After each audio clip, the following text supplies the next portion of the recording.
Selamat siang anak-anak. Siang. Bagaimana kabarnya? Sehat. Sudah makan tadi pagi kan? Sudah. Masih semangat? Masih. Baiklah kalau begitu.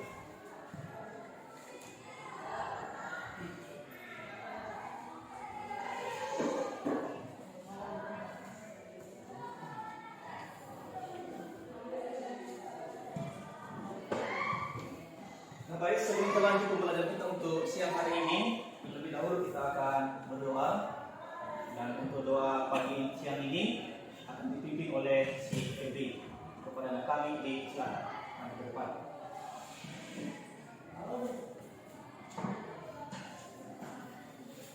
Nanti juga yang lain silakan bangkit untuk berdiri.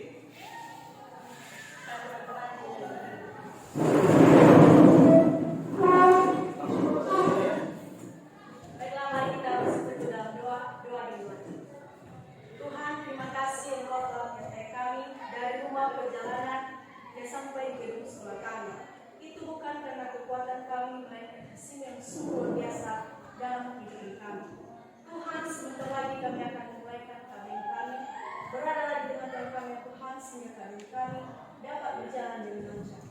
Bapak Ibu Guru yang ada Tuhan, Engkau berkati, berikanlah kekuatan keselamatan yang panjang, sehingga ia mampu mengajari dan membimbing kami ke jalan yang lebih baik.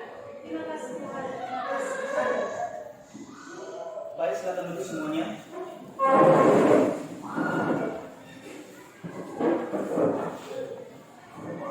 Anak-anak coba didengarkan namanya Bapak absen dulu ya. Ya. Irene Flora Budidia, Septiani Lasen, Otina Telambanwal, Eka Darmana Bau, Julia Mandase, Desi Ratna Bawamenewi, Eka Julian Tinduru, Febri Watinduru, Junmini Labau, Bijaksana Lasen, Eliezer Induru, Mardiani Gulen,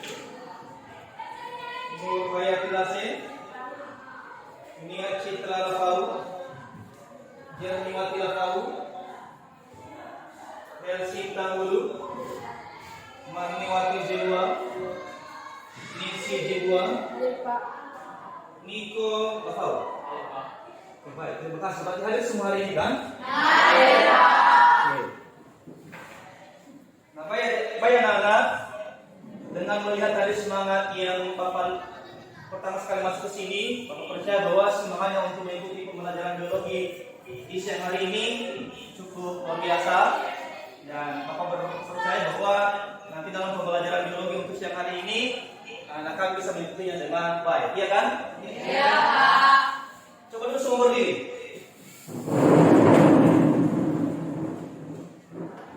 Anak kami dulu di sana coba kasih di dalam kaki bajunya. Ya, biar rapi.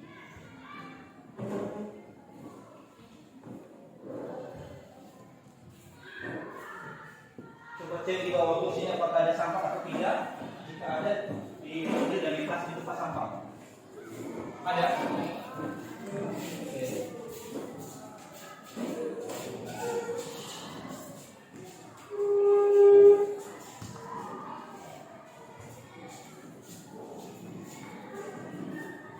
Maka silakan duduk semuanya. Untuk siang ini, sebelum kita memulaikan pembelajaran atau masuk kepada materi biologi untuk siang hari ini, terlebih dahulu kita akan mencoba menyanyikan lagu kebangsaan kita. Kita kan bahasa Indonesia kan? Iya. Bahasa Indonesia itu kan harus tahu lagu-lagu kebangsaan. Jadi untuk itu, Bapak minta kepada seluruh anak Bapak di kelas ini untuk berdiri. Kita akan bersama-sama menyanyikan lagu kebangsaan kita. Nanti semua bernyanyi ya. Lagu yang kita bawa untuk siang hari ini dengan judul Berkibarlah Benderaku.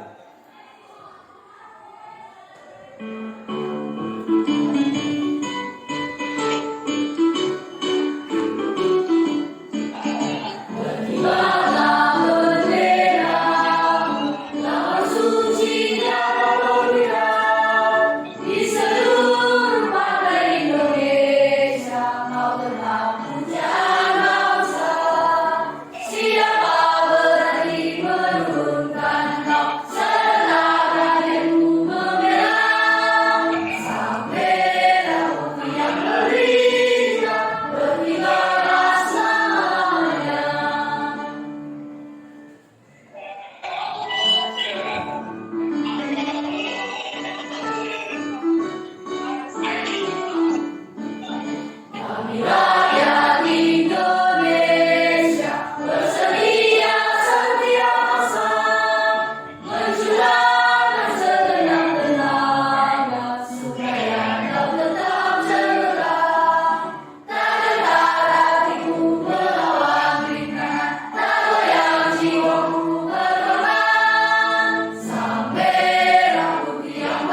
karena sudah siang, Bapak minta dulu untuk semua berdiri lah. Semua berdiri. Sudah siang kan? Semua dulu yang berbadan, sudah relax, kan? Sudah semua? Sudah, Pak. Oke, jadi start dulu.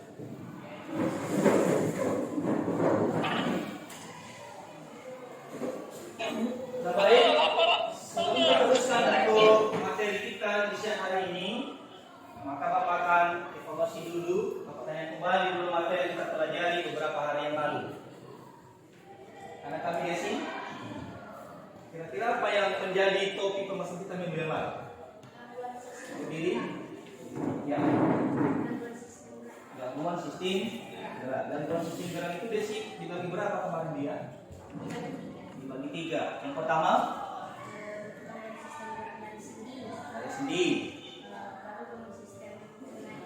kotor, tulang. 3 ya. Oke, baik, saya kasih silakan dulu. Tepuk tangan untuk Desi. Anak kami Ren, itu gangguan pada tulang itu terbagi berapa kemarin dia? 3 juga. Oke, coba sebutkan, silakan berdiri.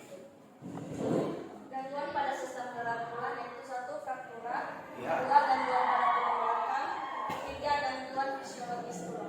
Oke, baik, terima kasih. Tepuk tangan untuk Ren. Anak kami yang Sinta, itu gangguan pada tulang belakang kemarin terbagi berapa dia? Coba berdiri. Apa kemarin kan? Iya, tulang belakang. 3 jenis gangguan pada tulang belakang. Ada kemarin Sinta tanya kan? Ada, Pak. Oke. KSS itu kifosis, lordosis, dan skoliosis. Ya, tentang untuk Sinta lah. Maksudnya kemarin Sinta tanya kan? Gangguan pada tulang belakang disingkat dengan SK. Apa itu S? Skoliosis. Apa itu K? Kifosis. Apa itu L? Lordosis. Oke, baik, terima kasih ya. Oke. Nah, jadi untuk hari ini kita akan teruskan lanjutan daripada materi minggu lalu. Karena kan minggu lalu sempat ada yang bertanya, Pak, bagaimana ketika sendi itu tidak bisa berfungsi? Bapak jawab kemarin, tunggu. Kita akan teruskan nanti pada pertemuan berikutnya, yaitu materi untuk hari ini. Ya kan? Nah, sebelum masuk pada materi hari ini, karena kami perlu mengetahui apa saja yang menjadi kompetensi inti, kompetensi dasar, indikator, dan tujuan daripada pembelajaran untuk hari ini. Nah, silakan perhatikan slide PowerPoint di atas.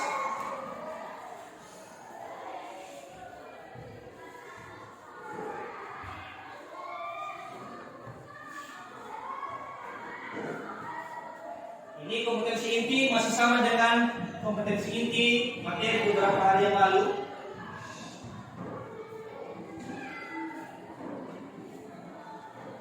Ini kayu 4-nya. Silakan diperhatikan, dibaca. Kompetensi dasarnya terbagi menjadi 2. Ada kompetensi 3.5, itu silakan dibaca di atas slide PowerPoint. Dan ada kompetensi dasar 4.5. Sudah dibaca kan? Sudah, Pak. Oke, baik. Ini indikator kita untuk hari ini ada 2. Yang pertama itu menganalisis manfaat teknologi sistem gerak. Dan yang kedua, apa yang kedua? Teknologi dalam mengatasi gangguan sistem gerak melalui studi literatur. Oke. Di poin indikator yang kedua ini, saya rasa sudah siap tugasnya kemarin kan? Sudah, Sudah semua kan? sudah, Pak. Sudah didiskusikan? Sudah, Sudah dibuat laporannya? sudah, Pak. Bagus, mantap. Berikutnya tujuan pembelajaran kita terbagi juga 2, yang mana melalui kegiatan pembelajaran dengan menggunakan problem based learning yang dipadukan dengan pendekatan saintifik, literasi, diskusi, tanya jawab, dan presentasi. Maka pertama sekali nanti tujuannya adalah anak-anak kami mampu menganalisis manfaat dari dari teknologi sistem gerak. Yang kedua, peserta didik dapat menyusun laporan tentang pemanfaatan teknologi dalam mengatasi gangguan sistem gerak melalui studi literatur. Nah, itulah tujuan pembelajaran kita untuk hari ini. Nah, sebelum kita memasuki pembelajaran intinya, maka kami coba simak dan perhatikan video berikut ini.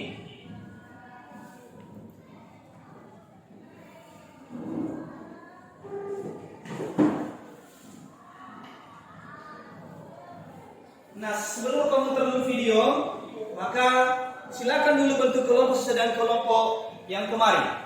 Hari kemarin atau minggu yang lalu. Sekali lagi, sebelum kita menonton atau menyaksikan video di slide maupun di atas, maka silakan membentuk kelompok sesuai dengan kelompoknya minggu yang lalu. Di sini kelompok 1, ada kelompok 2, kelompok 3 dan Cina di depan kelompok 4.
Sudah semua terbentuk kelompoknya kan?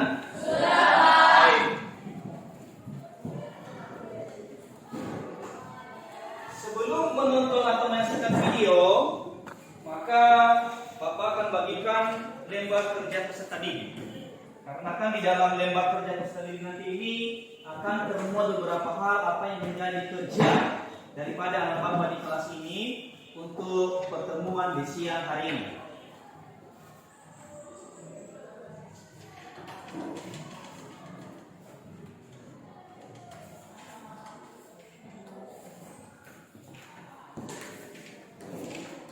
Nah, di dalam LKPD ini di sana tadi termuat beberapa langkah-langkah atau petunjuk daripada pekerjaan kita untuk siang hari ini.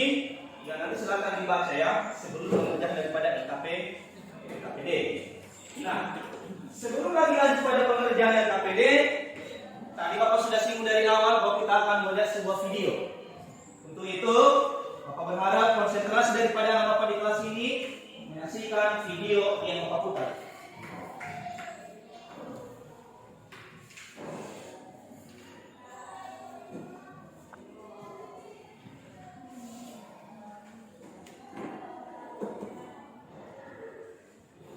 Silakan diperhatikan.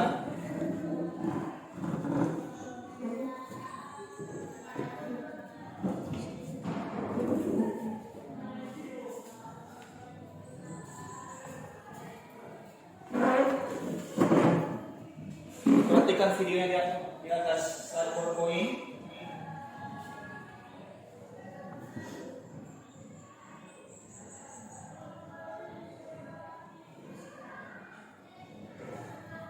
Silakan diperhatikan ya.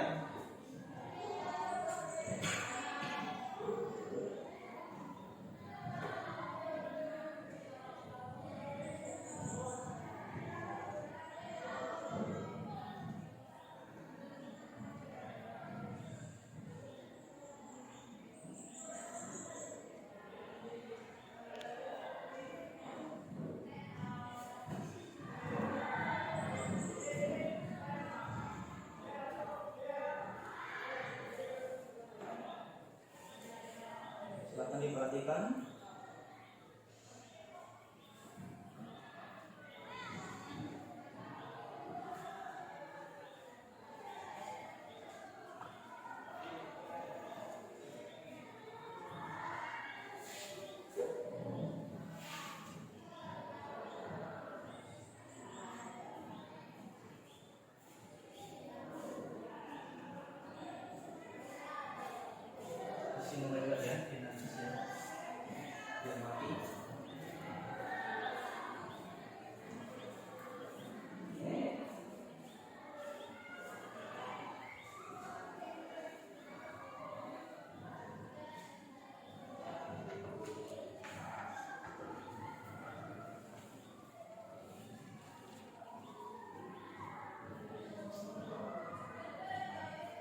memperhatikan setiap petunjuk yang ada di dalam video tersebut.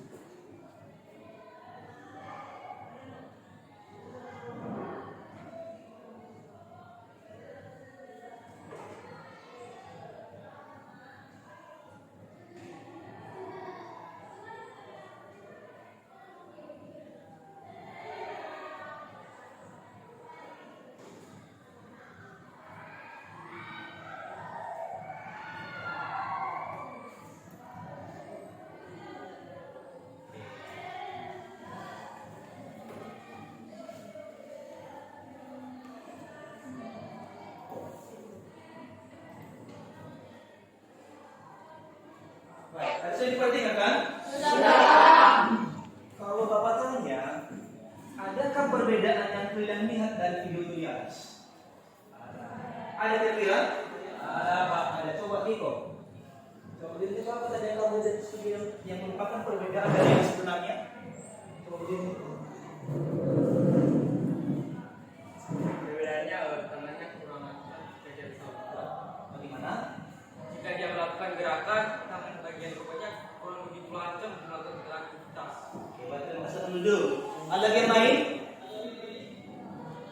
Ada? Bagaimana Febri? Ada Pak. Oh, silakan. Tangan kanannya dilapisi tangan robot dan yang satunya tangan normal. Jadi mengambil sesuatu itu tidak selalu cepat seperti tangan yang normal. Oke, baca terima kasih. Tepuk tangan dulu lah, lihat semua. Oke, terima kasih. Jadi itu yang kita pelajari hari ini, ya kan? Yaitu teknologi. Teknologi apa? Teknologi mengenai sistem gerak. Nah, itu teknologi mengenai sistem gerak. Nah, di dalam kelompok nanti di sana tadi Bapak sudah bagikan LKPD. Sudah kan? Di dalam LKPD nanti itu sangat termuat beberapa hal yang harus didiskusikan dalam kelompoknya. Kenapa harus didiskusikan? Guna untuk mendapatkan solusi atau pemecahan daripada setiap masalah yang termuat di dalam LKPD. Jadi untuk itu silakan diskusikan dalam kelompokmu tadi isi daripada LKPD tersebut. Jadi untuk diskusinya, maka berikan kesempatan untuk dimulaikan dari sekarang. Silakan.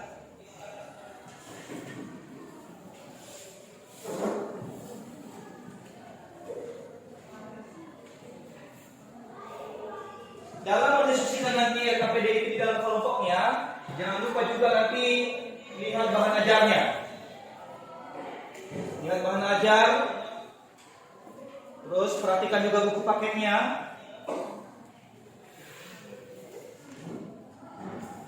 Kalau ada yang juga bawa tadi HP dari rumah boleh diakses di situ, karena itu juga kan merupakan sumber daripada belajar. Tadi ada yang bawa HP kan? Ada.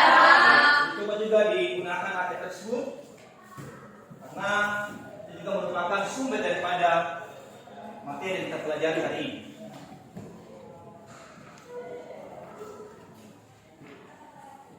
Nanti kalau ada yang kurang dipahami dalam pengerjaan LKPD itu ditanyakan ya. Jangan sungkan-sungkan, ditanyakan nanti.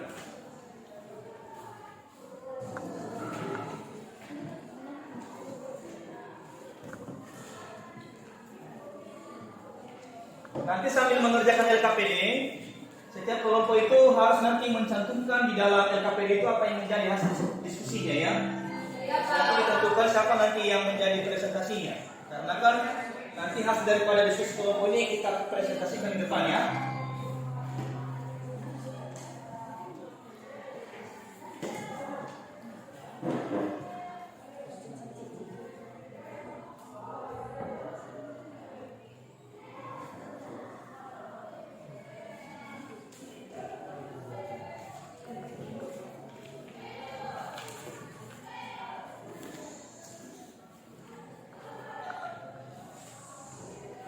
Sudah dibuka semua LKPD-nya kan?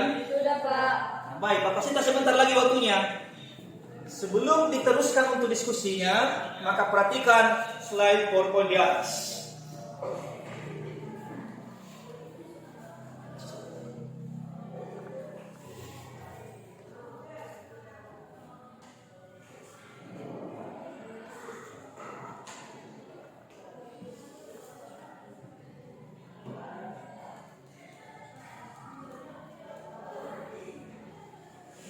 Di slide PowerPoint di atas ini akan Bapak tampilkan sebuah video.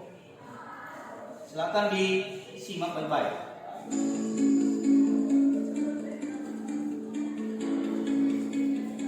Hai, Assalamualaikum warahmatullahi wabarakatuh. Ketemu lagi dengan saya, Weti Duningsi. Kali ini kita masih membahas sistem gerak manusia pada materi teknologi sistem gerak. Oke, disimak baik-baik ya. Pada kompetensi dasar 4.5, siswa harus dapat menyajikan karya tentang pemanfaatan teknologi dalam mengatasi gangguan sistem gerak manusia melalui studi literatur. Jadi sekarang kita akan bahas tentang teknologi dalam yang pertama adalah penyembuhan patah tulang. Teknologi yang dipakai adalah pemasangan gips, yaitu bahan kapur yang diletakkan di sekitar tulang yang patah, seperti kalian lihat pada gambar ya. Kemudian ada metode teknologi pembidean. Pembidean adalah menempatkan benda keras di sekitar tulang yang patah. Selanjutnya, teknologi untuk penyembuhan tulang yang patah adalah pembedahan internal. Seperti yang kalian lihat pada gambar, pembedahan internal adalah pembedahan untuk menempatkan batal logam atau piringan pada tulang yang patah. Oke, selanjutnya kita bahas tentang teknologi yang digunakan untuk penyembuhan kanker atau tumor pada tulang. Yang pertama adalah kemoterapi, yaitu menggunakan obat-obatan yang sangat keras untuk membunuh sel kanker. Masalahnya, sel yang sehat juga kena. Yang kedua, radioterapi, yaitu pengobatan kanker menggunakan radiasi sinar X. Dan yang ketiga ada operasi limb ablation, yaitu mengamputasi tulang yang terkena tumor ganas. Selanjutnya ada teknologi berupa tangan bionik.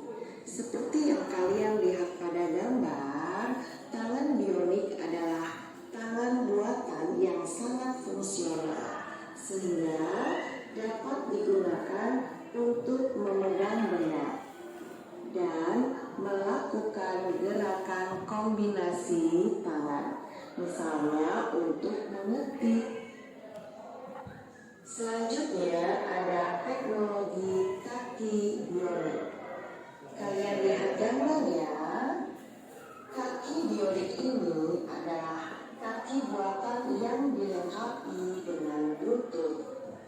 Chip komputer ditanamkan pada kaki untuk mengirimkan sinyal di kedua motor sendi buatan, sehingga kaki bionik ini, lutut dan mata kakinya bisa melakukan gerakan terkoordinasi seperti berdiri, berjalan, dan mendaki.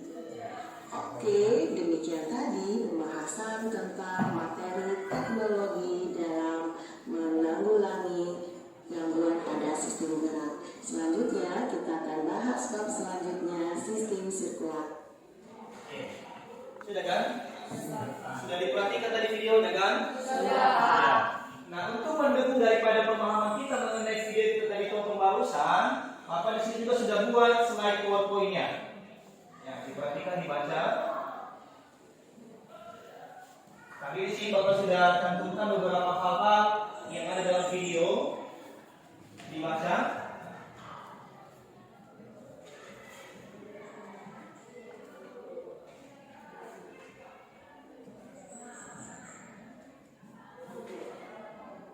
Tadi penyembuhan kanker yang dijelaskan dalam video. Ini contohnya.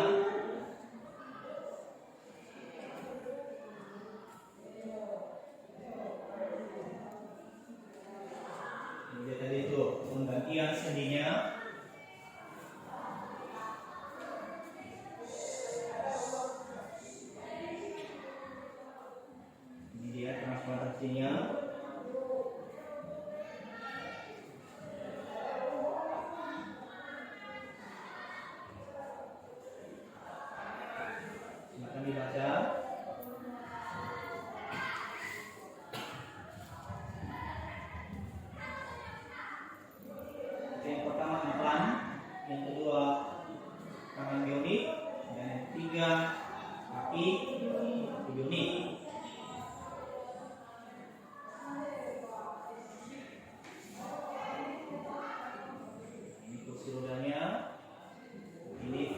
suplementasinya.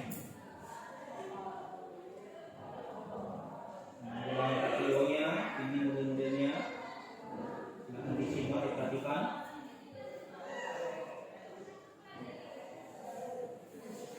Baik, terima kasih. Nah, tadi di video itu kan telah dijelaskan gitu kan mengenai materi-materi yang kita pelajari hari ini ditambah dengan tadi slide PowerPoint. Terus di dalam hal nanti mendiskusikan daripada LKPD itu, selain daripada menonton tadi video itu, lihat PowerPoint. Sana juga telah Bapak bagikan yang namanya bahan ajar. Sana juga ada buku paketnya, dan sana juga nanti ada HP untuk bisa mengakses apa saja yang menjadi masalah-masalah dalam LKPD tersebut. Jadi untuk itu silakan diteruskan diskusi kelompoknya.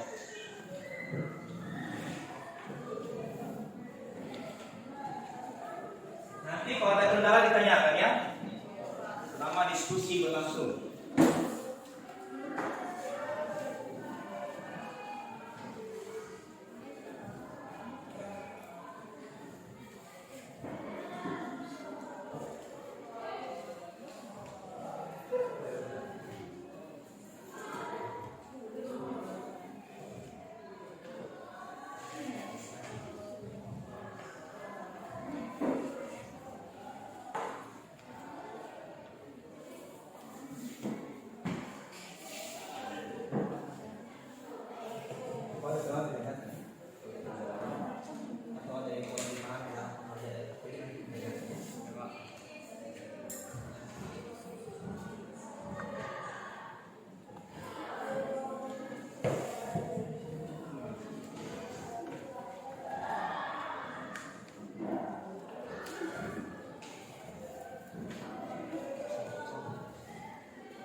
Sekali lagi nanti kalau ada pertanyaan ditanyakan ya, bagaimana langkah-langkah dalam hal pengerjaan LKPD.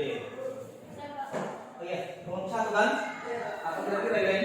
Dengan soal nomor Soal nomor 2, baik, oke.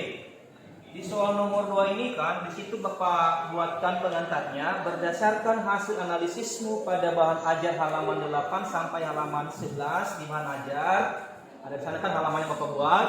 Selain tadi PTT di atas dan juga video, maka susunlah sebuah laporan tentang pemanfaatan teknologi dalam mengatasi gangguan sistem gerak melalui studi literatur dengan mempedomani format lampiran 1. Nah, juga kelompok yang lain perhatikan dulu Bapak berbicara. Di dalam tabel itu kan Bapak buatkan kelompok. Kelompok 1, 2, 3, dan 4. Jadi di sana masing-masing ada tugas kelompok. Kelompok 1 apa tugasnya? Kelompok 2 apa yang menjadi tugasnya? Demikian sampai pada kelompok 4. Nah, tugas tersebut akan disusun sesuai dengan format lampiran 1. Ada di situ kan? Ada kan? Ada. Jadi sesuai dengan sana nanti. Jadi bagaimana cara perolehan hasil sesuai dengan format di situ atau di lampiran tersebut? Yaitu kembali pada hasil diskusi. Makanya nanti sebelum dicantumkan apa yang menjadi hasil diskusi pada format ini, terlebih dahulu disaring nanti. Ya, jangan langsung dicatat pada LKPD. Disaring, diskusikan. Mana nanti yang dianggap benar jawabannya sesuai dengan buku paket, bahan ajar, temuan daripada internet, itulah nanti yang dicantumkan di dalam LKPD atau di dalam laporan. Nah itu, diingat juga nanti kalau sudah selesai membuat hasil diskusi ini, kita nanti akan presentasi. Bisa kan? bisa Pak. Oke, baik, silakan terus. Bagaimana ya? Bisa? Oke, kelompok yang lain bisa dipahami? Bisa Pak. Ada pertanyaan lagi dari kelompok yang lain? Ada? Tidak ada ya? Baik, silakan teruskan ya.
Kalau obat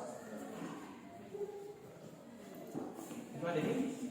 Ada lagi? Tidak ada ya. Baik, ini kok. Semangat. Oke.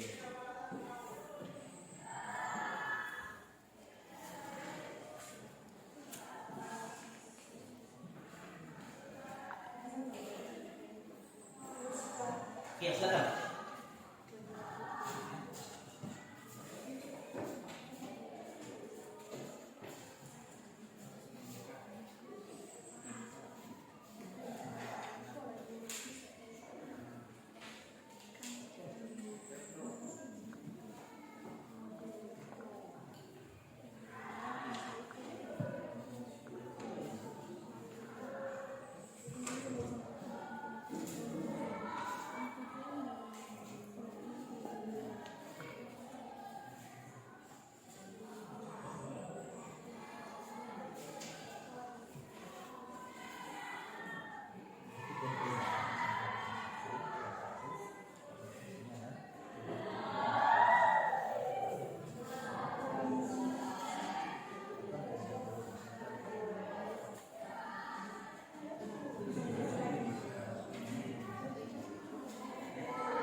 Nanti dalam hal penyusunan laporannya harus nanti bagus secara menulisnya, biar nanti mudah untuk dibaca.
apa?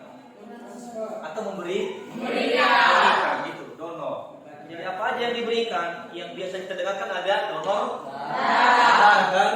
Ya, donor darah. Kenapa di donor darah? Karena pasien itu kekurangan dari jenis darah tertentu. Itu kan golongan, ada golongan darah kan? Ada golongan darah O, ada golongan darah A, ada golongan darah B, ada golongan darah A, B. Nah itu. Jadi ketika seseorang itu mengalami kekurangan darah, maka dibutuhkan donor. Begitu. Bisa dipahami? Kenapa diberikan dia darah? Supaya terpenuhi darah di dalam tubuh. Donor.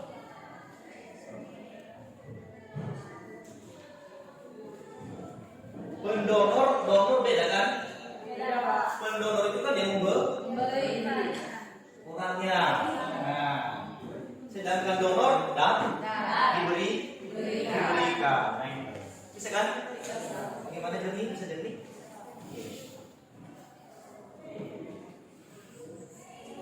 Kalau pompa ada kira-kira kendala dalam pengerjaan PKPD atau penyusunan laporannya? Ada. Kalau ada kita jadi.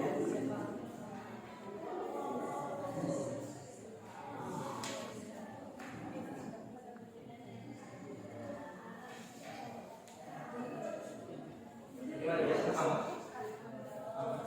Ada kendala?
Daging kecil yang nanti lama-kelamaan akan membesar. Hampir sama dengan dia kalau Bapak identifikasikan hampir sama seperti dia.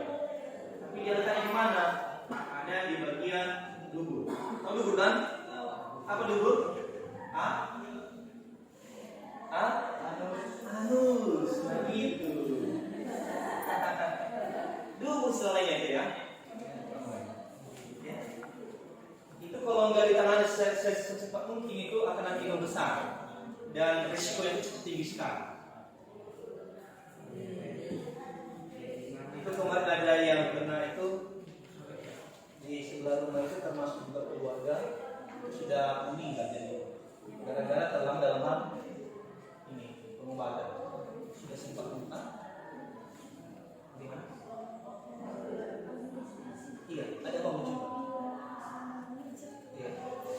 Kita juga dia sudah berobat.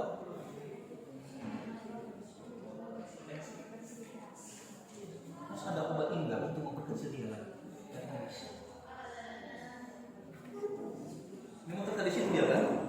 Kecil dia. Nanti lama-lama akan itu tidak yang berbahaya.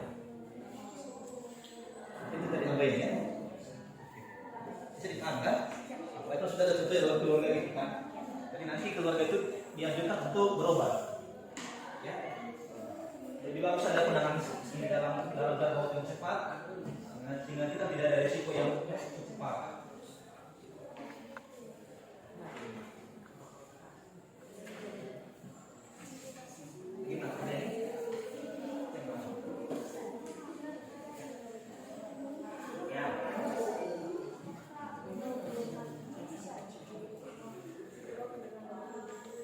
Donor mati dengan donor hidup ini kan otomatis.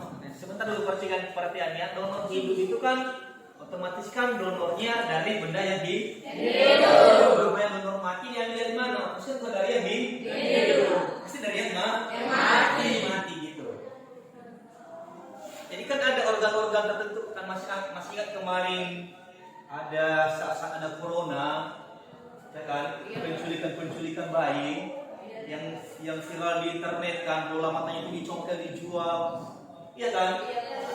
Hatinya itu, jantungnya itu dijual, ya kan? Itu kan untuk yang hidup kan? Terus yang dikoronai, nah itu yang dikoronai, nah itu sudah penyakit corona, mati. Kalau sudah mati kan diambil organ untuk dijual. Itulah istilah donor hidup dengan donor yang mati. Bisa? Itu karena di sini ternyata.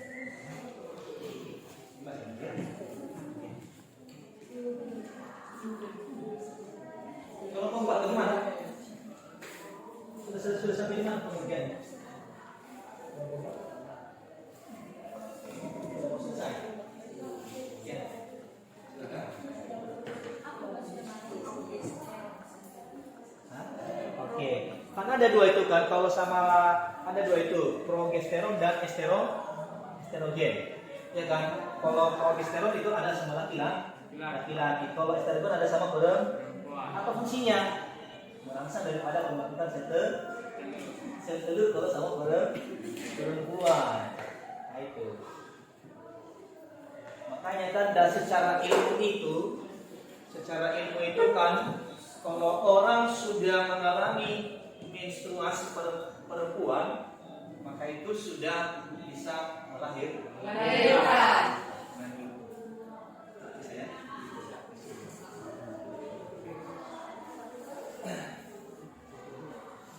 Kalau satu bagaimana? Sebentar lagi. Kalau dua? Oke, tiga. Sama juga sebentar lagi. Oke, semangat ya.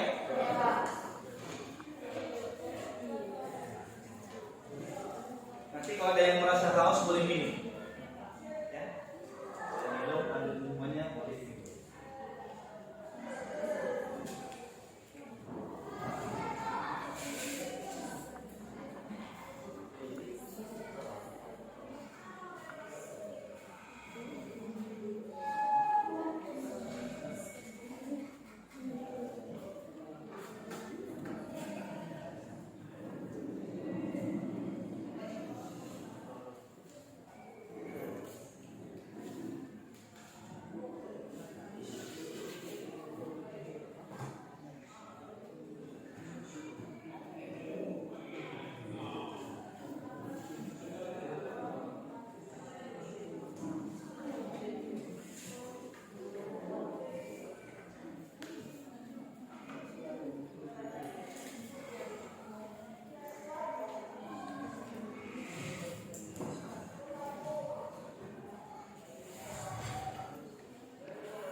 walaupun dia muatan, tetapi bisa berfungsi seperti alat gerak yang alami.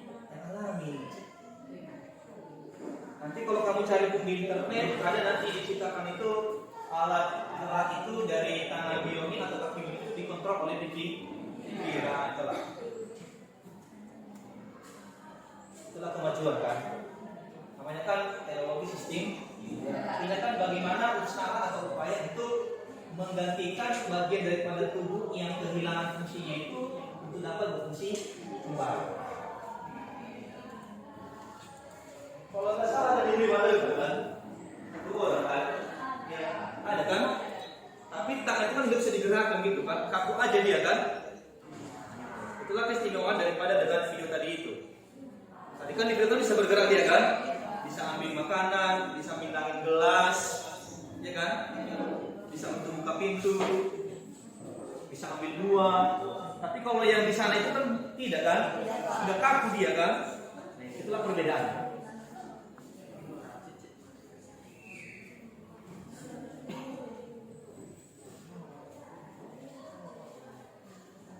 Waktu diskusi kelompok tidak lama lagi ya.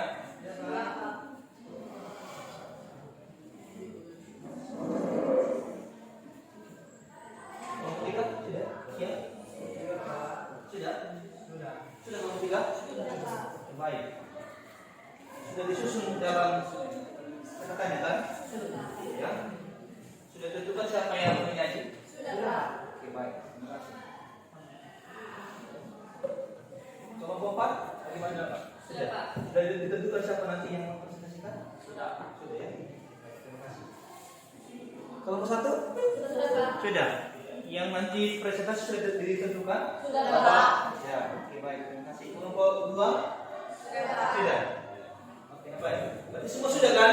Sudah, Pak. Sudah semua dicatat hasil diskusinya? Sudah, Pak. Oke, baik. Sudah dimuat dalam RKPD kan? Sudah, Pak. Oke, baik. Terima kasih. Nah, jadi berhubung karena sudah selesai semua didiskusikan dan dicatat apa yang menjadi hasil diskusinya dari berbagai sumber, baik tadi bahan ajarnya, terus buku paketnya, dan tadi ada sebagai Bapak lihat mengakses di internet kan, menggunakan HP. Dan untuk sekarang ini kita akan memulaikan presentasi kelompok atau mempresentasikan daripada hasil diskusi masing-masing ke kelompok. Sudah siap kan? Sudah. Oke, ada yang ragu-ragu? Tidak, Pak. Oke, semua dulu berdiri lah. Jadi, mana dulu diselesaikan. Biar tidak pegal gitu kan, karena sudah siang. Oke, silakan. Akan duduk semuanya. Apa lu mau menyampaikan? Kalaupun siang, ingat ada slogan. Kalaupun siang, semangat tetap semangat, Pak. Iya kan? Kenapa harus tetap semangat pagi? Karena demi sebuah cita-cita. Oke. Jadi kalau sudah siap semua diskusi kelompoknya, maka sekarang kita akan memulaikan presentasi dari masing-masing kelompok. Untuk itu, Bapak yang tentukan siapa yang tampil kelompok. Ya? Iya, Pak. Kalau tadi kita mulai dari nomor 1, pembentukan kelompok, maka kita ngobrol. Penampilan presentasi, kita mulai dari kelompok ya, kelompok 4. Mana kelompok 4-nya? Sudah siap? Sudah, Pak. Ya, baik, silakan untuk mempresentasikan hasil diskusinya. Yang lain coba diperhatikan. Ya. Yang lain diperhatikan hasil diskusi daripada kelompok 4. Ya, jadi untuk itu kepada kelompok 4 dipersilakan untuk mempresentasikan hasil diskusinya. Silakan. Baik, terima kasih kesempatan yang telah diberikan bagi kelompok kami. Kami kelompok 4. Judul pembahasan kami yaitu KB Implan. Keluarga yang berkualitas adalah keluarga yang sejahtera, sehat, maju, mandiri, memiliki jumlah anak yang ideal, berwawasan ke depan, bertanggung jawab, harmonis, dan bertakwa kepada Tuhan Yang Maha Esa. Program keluarga berencana mempunyai misi yang sangat menekankan pentingnya upaya menghormati hak-hak reproduksi dan sebagai upaya untuk meningkatkan kualitas keluarga.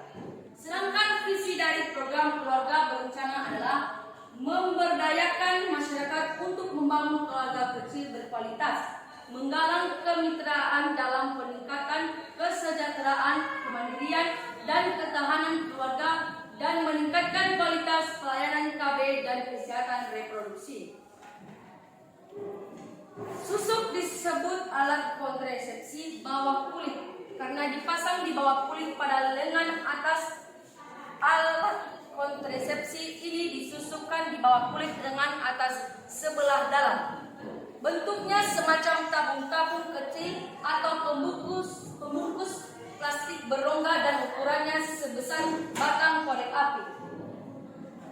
Pemakaian susuk dapat diganti setiap 5 tahun atau 3 tahun dan ada juga yang diganti setiap tahun.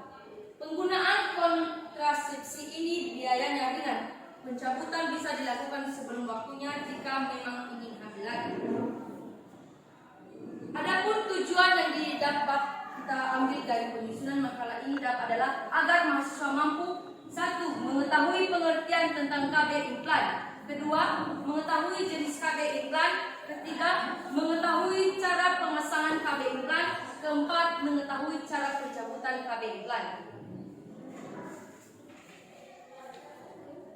A. KB implan.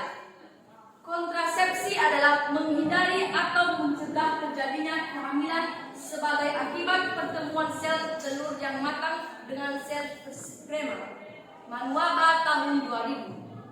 Alat kontrasepsi ini bawah kulit adalah alat kontrasepsi membentuk kapsul silatik berisi hormon progesteron atau progesteron sintetik yang ditanamkan di bawah kulit. Manuaba tahun 2000.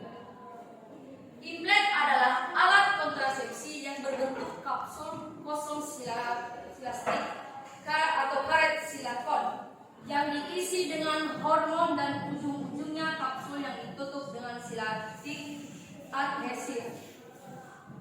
2 jenis implan. 1. Norplan terdiri dari 6 batang silastik lembut berongga dengan panjang 3,4 cm dengan diameter 2,4 cm yang diisi dengan 36 mg levonorgestrel dan lama kerjanya 5 tahun. Implanon terdiri dari 1 batang putih lentur dengan panjang kira-kira 40 mm, diameter 2 mm yang diisi dengan 68 mg. 3. Jadena dan Indoplan terdiri dari 2 batang yang diisi dengan 75 mg levonorgestrel dengan lama kerjanya 3 tahun. Cara kerja: 1. Lendir serviks menjadi kental. 2. Mengganggu proses pembentukan endometrium sehingga sulit terjadi implantasi. 3. Mengurangi transportasi sperma. 4. Menekan ovulasi. Bukan sperma ya, tapi sperma. Ya. Bagian C. Keuntungan kontrasepsi. 1. Daya guna tinggi. 2. Perlindungan jangka waktu panjang atau sampai 5 tahun. 3. Pengembalian tingkat kesuburan yang cepat setelah pencabutan. 4. Tidak memerlukan pemeriksaan dalam. 5. Bebas dari pengaruh estrogen. 6. Tidak mengganggu ASI. 7. Tidak mengganggu kegiatan senggama. 8. Klien hanya perlu kembali ke klinik bila ada keluhan. 9. Dapat dicabut setiap saat sesuai dengan kebutuhan. Bagian D. Keuntungan non kontrasepsi. 1. Mengurangi nyeri haid. 2. Mengurangi jumlah darah haid. 3. Mengurangi atau memperbaiki anemia. 4. Melindungi terjadinya kanker endometrium. 5. Menurunkan angka kejadian kelainan zina payudara. 6. Melindungi diri dari penyebab penyakit radang panggul. 7. Menurunkan angka kejadian endometritis. Keterbatasan. Tidak memberikan efek protektif terhadap PMS dan AIDS. Membutuhkan tindakan pembedahan minor untuk insersi dan pencabutan. Akseptor tidak dapat menghentikan sendiri pemakaian kontrasepsi kontrasepsi ini sesuai keinginan sendiri, akan tetapi harus pergi ke klinik untuk pencabutan. Dapat mempengaruhi penurunan dan peningkatan berat badan, memiliki resiko atau infeksi, hematoma, dan pendarahan. Dapat menyebabkan perubahan pola siklus dan lain-lain. Makanya F yang boleh menggunakan implan. 1. Usia reproduksi. 2. Tidak memiliki anak ataupun belum punya anak. 3. Menghendaki kontrasepsi yang memiliki efektivitas tinggi dan menghendaki pencegahan kehamilan jangka panjang. 4. Menyusui dan belum membutuhkan kontrasepsi. 5. Pasca persalinan dan tidak menyusui. 6. Pasca keguguran. 7. Tidak menginginkan anak lagi tetapi menolak sterilisasi. 8. Riwayat kehamilan ektopik. 9. Tekanan darah. 10. Tidak boleh menggunakan kontrasepsi hormonal. 11. Sering lupa menggunakan pil. G. Yang tidak boleh menggunakan implan. 1. Hamil atau diduga hamil. 2. Pendarahan pervaginam yang belum jelas penyebabnya. 3. Benjolan atau kanker payudara atau riwayat kanker payudara. 4. Tidak dapat menerima perubahan pola haid yang terjadi. 5. Myoma, uterus dan kanker payudara. 6. Gangguan toleransi glukosa. 7. Penyakit jantung, hipertensi, diabetes mellitus. H. Persiapan alat dan bahan. Peralatan yang diperlukan untuk setiap pemasangan adalah meja periksa untuk tempat tidur klien, penyangga lengan atau meja samping, sabun untuk mencuci tangan, 2 kapsul implan dalam 1 kemasan steril, kain penutup operasi steril atau bersih yang kering, 3 mangkok steril atau DTT untuk larutan antiseptik, 1 tempat air DTT steril kapas, dan 1 lagi untuk tempat kapsul kecuali 42 plus.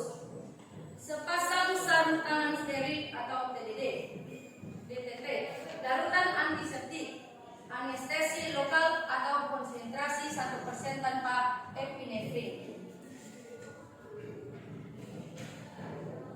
Tabung suntik, trakor nomor 10 dengan pendorongnya, skapel atau pisau bedah. Pola tersebut dari plastik atau templat untuk menandai posisi kapsul dalam bentuk seperti kipas.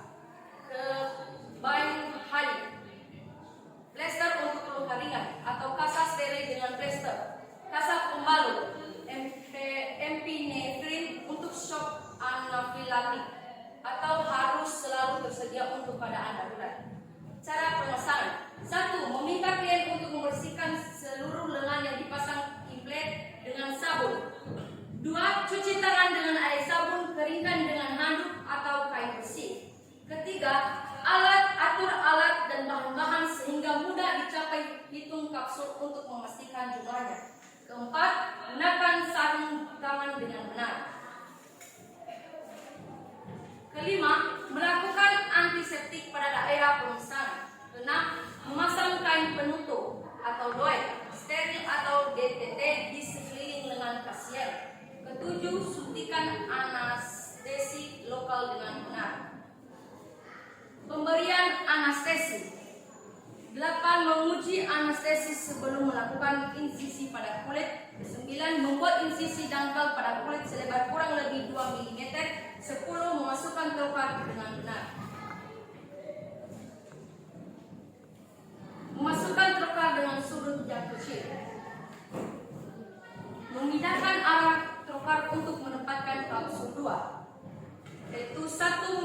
Menekan tempat insisi dengan kasa untuk menghentikan perdarahan atau kalau ada. 4. Nomor 2. Mendekatkan tepi luka dan menutup dengan plaster. 3. Memasang pembalut tekan. 4. Beri petunjuk pada klien cara merawat luka. 5. Lakukan proses dekontaminasi. 6. Melepas sarung tangan. 7. Cuci tangan dengan sabun dan air, kemudian keringkan dengan handuk atau kain bersih. 8. Buat rekam medik atau lakukan pencatatan pada buku register atau catatan eksporter. 9. 9. Observasi klien selama 5 menit sebelum mengizinkan klien pulang. Pencabutan implan. 1. Persilakan klien untuk mencuci seluruh lengan dan tangan dengan sabun dan air yang mengalir serta membilasnya. Kedua, persilakan klien berbaring di tempat tidur dengan lengan disangga untuk memudahkan pencabutan. Ketiga, raba kapsul untuk menentukan lokasi pencabutan. Agar lebih mudah meraba kapsul, basahkan sedikit ujung jari dengan air sabun atau larutan antiseptik.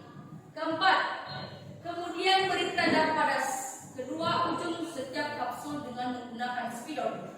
Kelima, cuci tangan dengan sabun dan air mengalir, keringkan. Kemudian pakai sarung tangan steril atau DTT.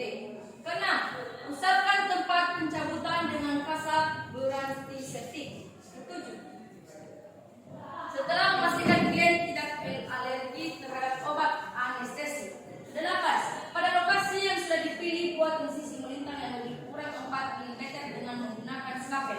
9. Mulai dengan mencabut kapsul yang mudah diraba dari luar atau yang terdekat dari tempat insisi. 10. Dorong ujung kapsul ke arah insisi dengan jari kanan sampai ujung kapsul tampak pada luka insisi. Ke-11, cari kapsul berikutnya, gunakan teknik yang sama. Langkah 10 dan untuk mencabut kapsul berikutnya.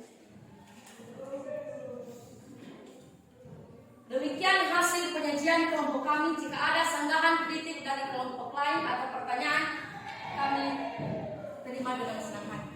Baik, terima kasih penyajian untuk kelompok 4. Tepuk tangan untuk kelompok 4 dulu.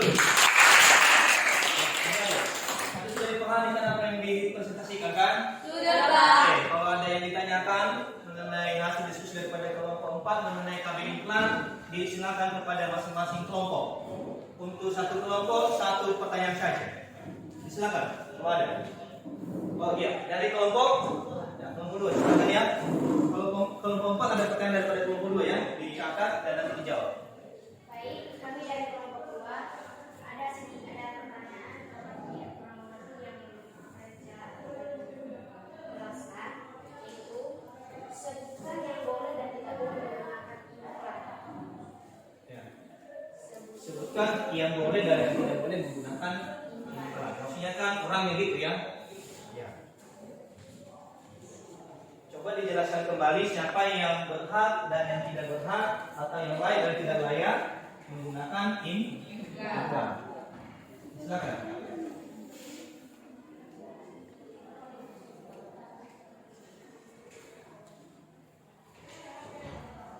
Ingat yang boleh dengan yang tidak boleh. Gimana kelompok 4? Bisa langsung dijawab?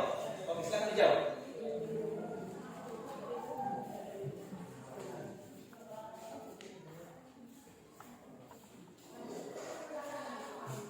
Pertanyaannya coba dijelaskan kembali. Yang boleh dengan yang tidak boleh menggunakan implan. Nah, silakan.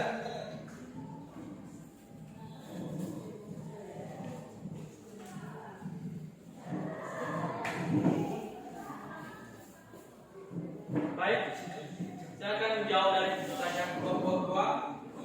Sebutkan yang boleh menggunakan implan dan tidak boleh menggunakan implan. Baik, yang boleh menggunakan implan salah satunya adalah 1. Usia reproduksi. 2. Tidak memiliki anak ataupun belum punya anak. 3. Tidak menginginkan anak lagi tetapi menolak sterilisasi.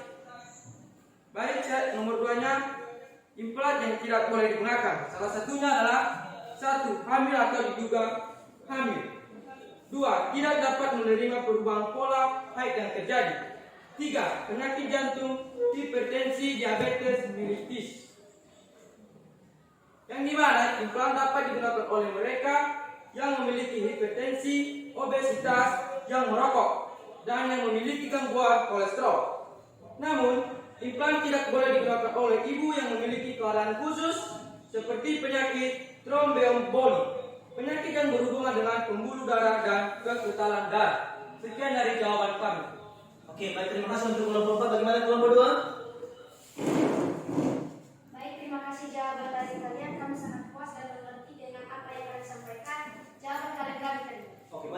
tangan untuk kelompok. Lanjut pada kelompok 1 untuk presentasi hasil diskusinya. Baik, terima kasih atas kesempatan yang diberikan kepada kami sebagai kelompok 1 untuk menyajikan hasil diskusi kami. Pembahasan kami yaitu kanker. Kanker adalah penyakit akibat pertumbuhan tidak normal dari sel-sel jaringan tubuh yang berubah menjadi sel kanker. Kanker sering dikenal oleh masyarakat sebagai tumor, padahal tidak semua tumor adalah kanker. Ada dua jenis tumor yaitu tumor jinak dan tumor ganas.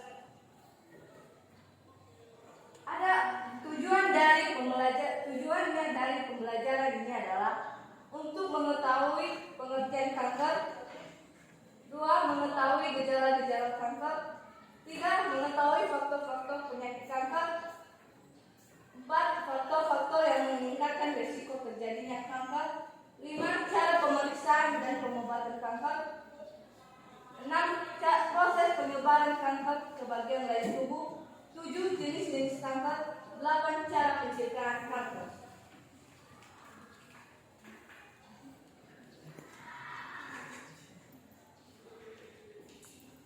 Penyakit kanker adalah penyakit akibat pertumbuhan tidak normal dari sel-sel jaringan tubuh yang berubah menjadi sel kanker. Gejala-gejala penyakit kanker yaitu perubahan kebiasaan buang air besar, luka tidak sembuh-sembuh, benjolan pada payudara, perubahan tai lalat atau kulit yang mencolok. Faktor-faktor penyebab penyakit kanker yaitu faktor keturunan, faktor genetik, faktor kejiwaan atau emosional, faktor perilaku, dan faktor makanan yang mengandung bahan kimia. Ada juga faktor-faktor yang dapat meningkatkan risiko terjadinya kanker, yaitu bahan kimia, penyegaran yang berlebihan, virus, hormon, dan makanan. Ada juga cara pemeriksaan pengobatan kanker, yaitu Röntgen, mamografi, ultrasonografi, endoskopi. Ada juga proses penyebaran kanker ke bagian lain tubuh, yaitu proses penyebaran ini sering disebut dengan metastasis. Metastasis adalah penyebaran sel kanker dari satu organ atau jaringan tubuh lainnya.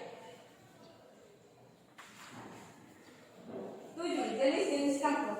Ada beberapa jenis-jenis kanker, yaitu kanker leher, kanker payudara, penyakit trofoblast ganas, kanker kulit, kanker nasofaring.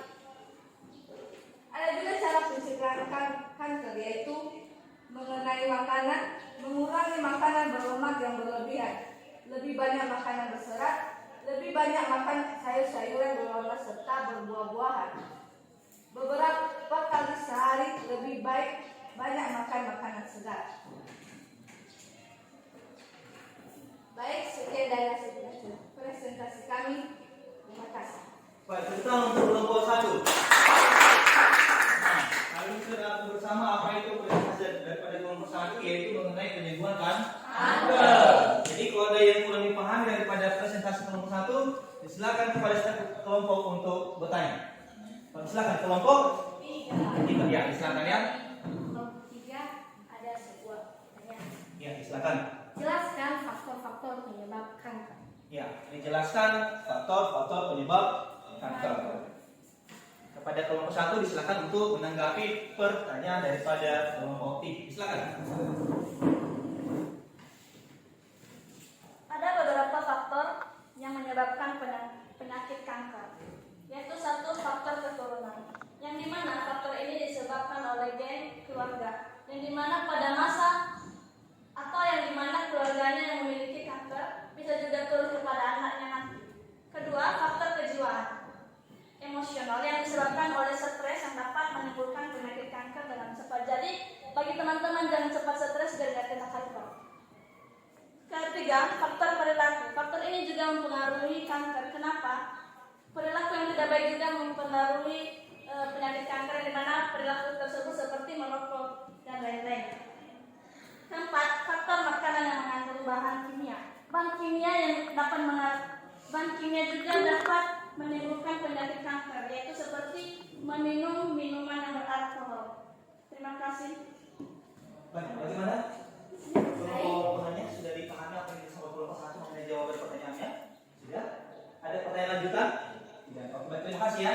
Terutama sekali lagi untuk kelompok 1 lah. Nah, sudah 2 kelompok yang sudah tampilkan. Tadi pertama mengenai KB implan dan yang kedua mengenai kanker. Saya rasa sudah dipahami kan? Apa itu KB implan, fungsinya apa, di mana digunakan, dan apa itu kanker tadi kan? Apa yang menjadi penyebab kanker? Oke, nah baik. Seterusnya kita persilakan kelompok 2 untuk mempresentasikan hasil diskusinya. Silakan. Untuk kelompok, Bapak berharap diperhatikan ya, dipahami. Baik, terima kasih kesempatan yang telah diberikan kepada kami untuk menyajikan hasil kelompok kami dari kelompok 2. Judul pembahasan kami yaitu penyembuhan patah tulang. Fraktur adalah putusan hubungan suatu tulang atau tulang rawan yang disebabkan oleh kekerasan. Sedangkan luka adalah suatu gangguan dari kondisi normal pada kulit. Akibat adanya gejala-gejala tersebut, orang yang sedang menderita fraktur ataupun luka yang berusaha untuk menghilangkan gejalanya dengan berbagai cara penyembuhan dan pengobatan, misalnya saja pada fraktur dengan dilakukan pemberian obat peredaya nyeri atau dilakukan pembedahan pada tulang. Tujuannya yaitu mengatasi proses penyembuhan pada patah tulang. Proses penyembuhan pada patah tulang yaitu pengobatan patah tulang adalah dengan reduksi, menarik atau mendorong bagian yang patah tulang dalam kesejajaran yang benar dan dengan satu periode imobilisasi dengan pembidayaan. Penyembuhan fraktur dicapai dengan sebagai berikut yaitu 1. Pembentukan berkeluar darah di antara bagian yang patah. 2.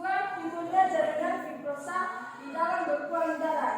3. Osteoblas dari ujung yang patah dan periosteum memasuki jaringan fibrosa dan membentuk kalus dan tulang. Kalus yang terutama kalau masih lunak dan lebih besar daripada tulang normal diubah menjadi tulang normal dan kalus yang berkelebihan diabsorpsi. Fraktur atau patah tulang. Fraktur adalah rusaknya kontinuitas tulang yang diakibatkan oleh tekanan eksternal yang lebih besar dari yang dapat diserap oleh tulang bila fraktur mengubah posisi tulang struktur yang ada di sekitarnya. Fraktur yang dikarenakan oleh trauma sebagai berikut yaitu trauma langsung. Trauma langsung pada tulang bersangkutan terutama tumpul atau krus, trauma penetrasi atau akibat luka tembak. 2.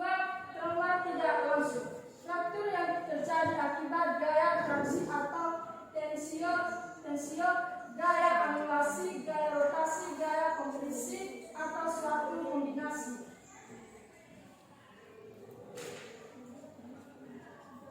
Tahap inflamasi. Tahap inflamasi berlangsung beberapa hari dan hilang dengan berkurangnya pembekakan dari nyeri. 2. Tahap proliferasi sel, yaitu kira-kira 5 hari. Hemotek atau pengamannya organisasi, revascularisasi dan invasi fibrosa dan osteoblas. 3. Tahap pembentukan kalus. Pertumbuhan jaringan berlanjut dengan lingkaran tulang digabungkan dengan jaringan fibrus. 4. Tahap pengulangan kalus, yaitu pembentukan kalus melalui mengalami pengulangan dalam 2-3 minggu patah tulang melalui proses pengulangan endokondral. 5. Tahap menjadi tulang dewasa. Tahap akhir perbaikan patah tulang meliputi mengambil jaringan mati dan reorganisasi tulang baru kesusunan struktur sebelumnya. Promedeling, pembentukan dan pada saat yang bersamaan epifisis menjauhi batang tulang secara progresif. Promedeling tulang sebagai hasil proses antara deposisi dan reproduksi arteoblastik tulang secara bersamaan. Sekian. Oke, baik, terima kasih. Tepuk tangan untuk kelompok 3. Tadi sudah kita mendengarkan apa itu diskusi daripada kelompok 2, presentasinya mengenai penyembuhan patah tulang. Oke, kalau ada yang kurang dipahami, kurang dianalisis atau kurang dimengerti daripada presentasi kelompok 2, silakan kepada kelompok 1, kelompok 3, kelompok 4 untuk menyampaikan pertanyaan. Silakan. Kelompok 4. Oke, silakan. Kami dari kelompok 4 mempunyai pertanyaan dimana jelaskan proses penyembuhan patah tulang. Jelaskan proses penyembuhan patah tulang. Sudah paham kelompok 2? Pertanyaannya sudah ya? Ingat pertanyaan kelompok 4 adalah mereka menanyakan bagaimana proses penyembuhan patah tulang. Oke, silakan.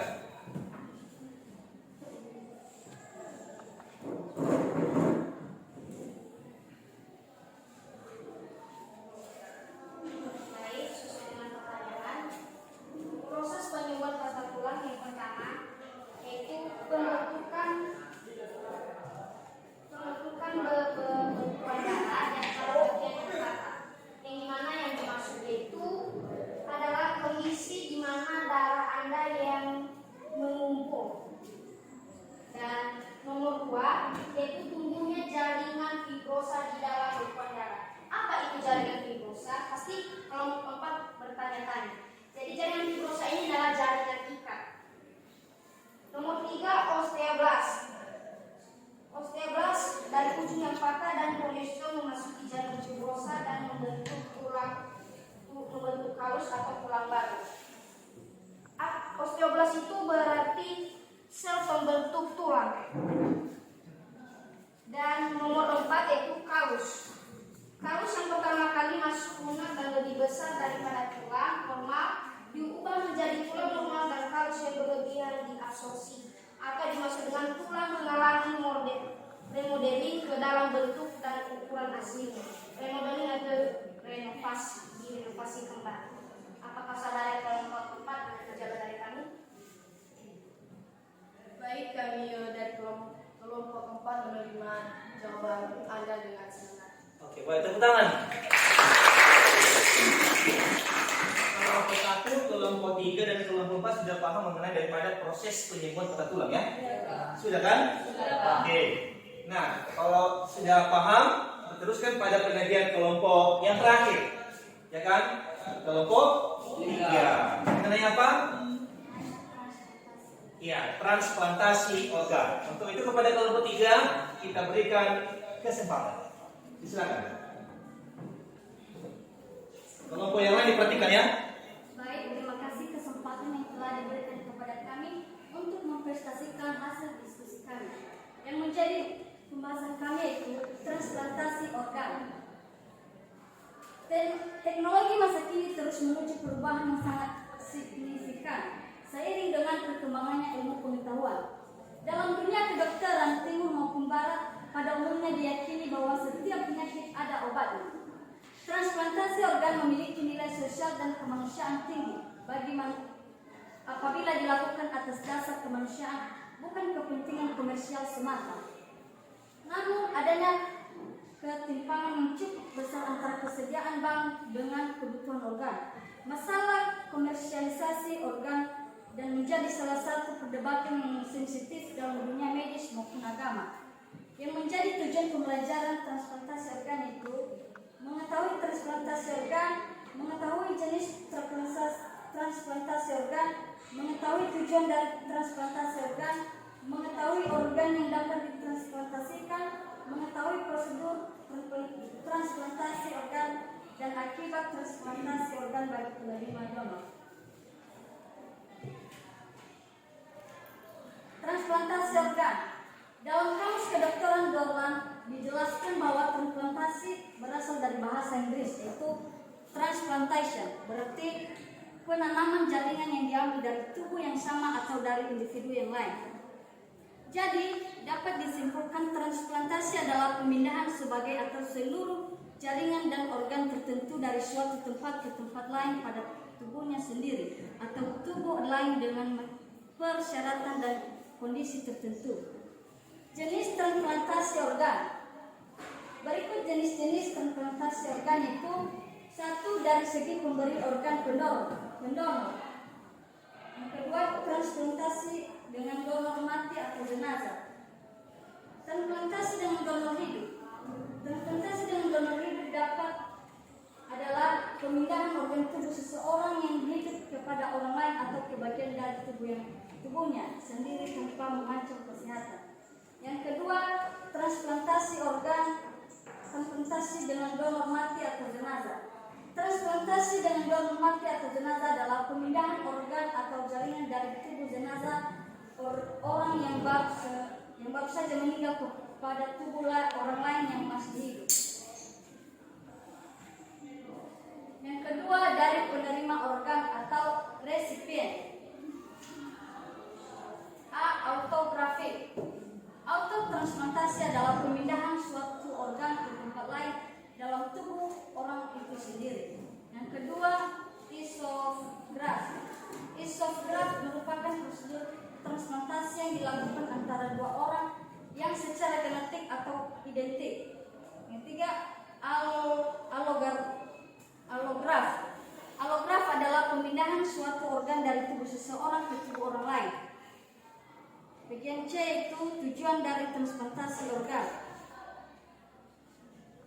Transplantasi organ dapat pada diri orang yang sama, autotransplantasi pada orang yang berbeda, atau harmotransplantasi atau antara spesies yang berbeda, atau exotransplantasi.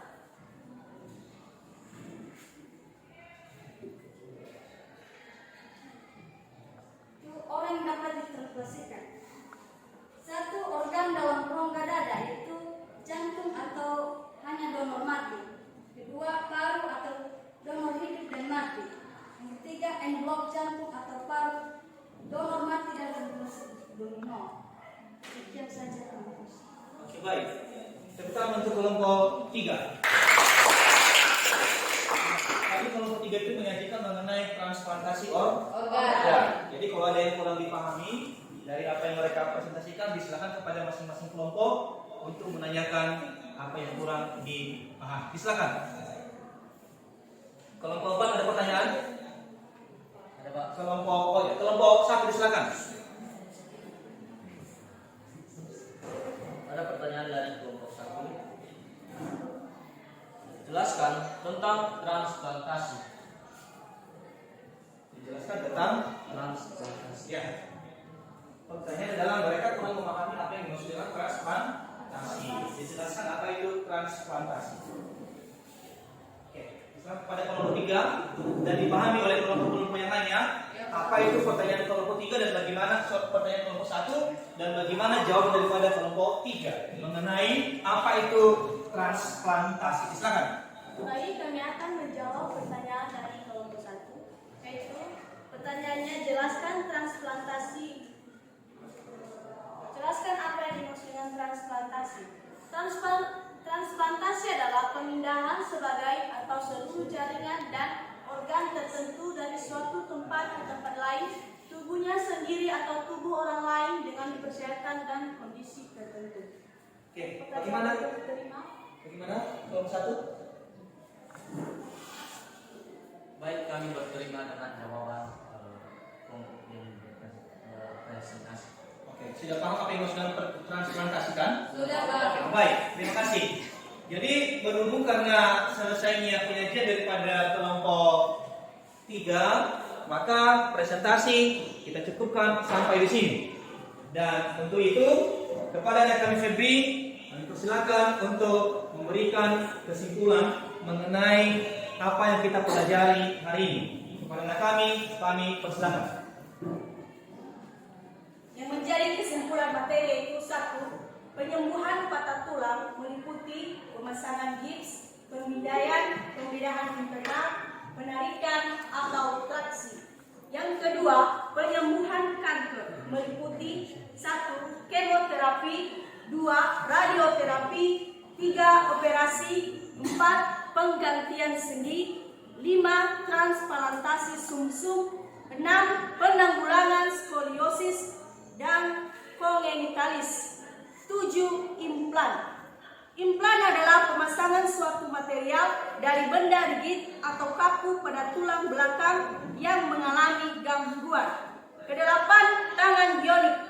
Tangan bionik adalah tangan buatan yang fungsional sehingga dapat digunakan untuk memegang benda dan melakukan gerakan kombinasi tangan, misalnya mengetik.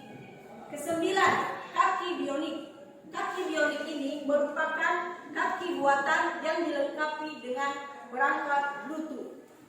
Ke-11. Penanggulangan kaki O. Penanggulangan kaki O ini dilakukan dengan pemakaian sepatu khusus yang harus selalu dipakai. 12. Viskosuplementasi adalah penyuntikan asam hyaluronik ke celah-celah sendi untuk memperbaiki gizi dan pelumasan. Dan yang terakhir adalah pencangkokan tulang rawan. Adalah teknik ini adalah menanam tulang rawan pasien dan memindahkan jaringan tersebut ke area yang rusak. Sekian.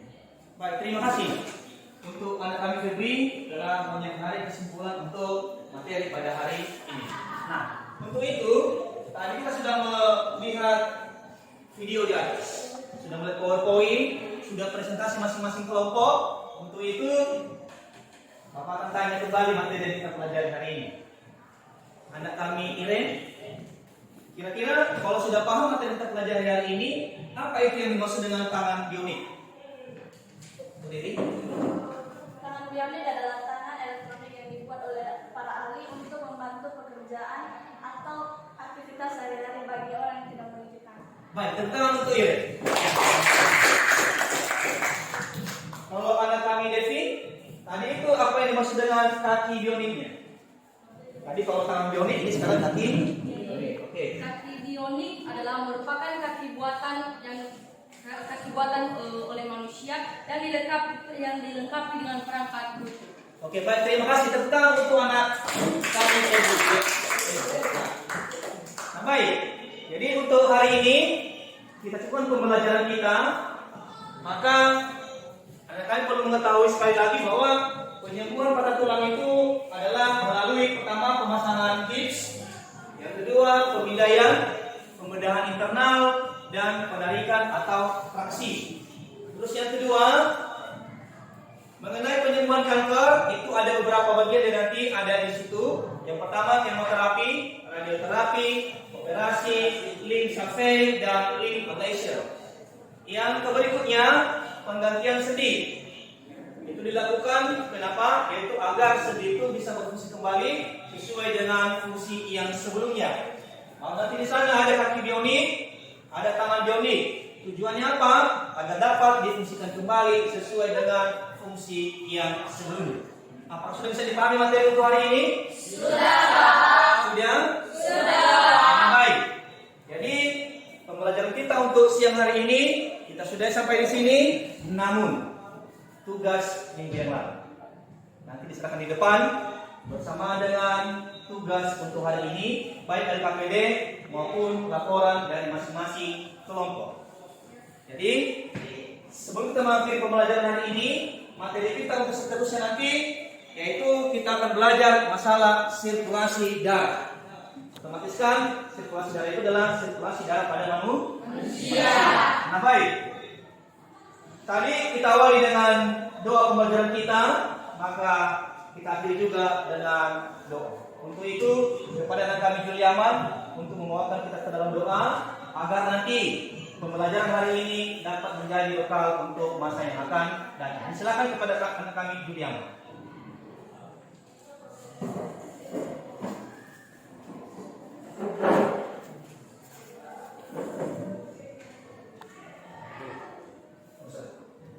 Baik, mari kita bersatu dalam doa. Terima kasih Bapak, dari dulu hingga sampai akhirnya Bapak. Belajar untuk mengubah Bapak, terima kasih. Inilah doa kami untuk kesempurnaan pengurus dan terima kasih Bapak, terima kasih Roh Kudus. Amin. Amin. Baik, terima kasih Juliaman. Sampai di sini pertemuan kita untuk pertemuan siang ini. Bapak menyapa kita semua. Selamat siang. Yahoo.